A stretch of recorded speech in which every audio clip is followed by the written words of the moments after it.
এটা হলো new town Hanuman temple. বাড়ির কাছে যে এত সুন্দর একটা মন্দির আছে তো জানতামই না।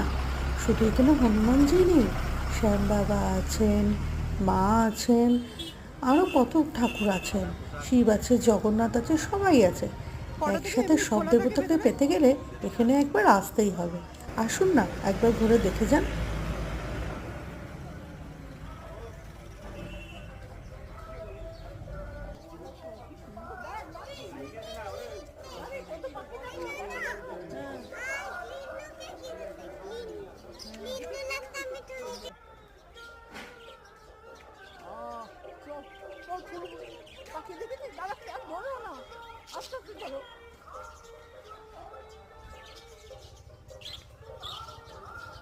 শিব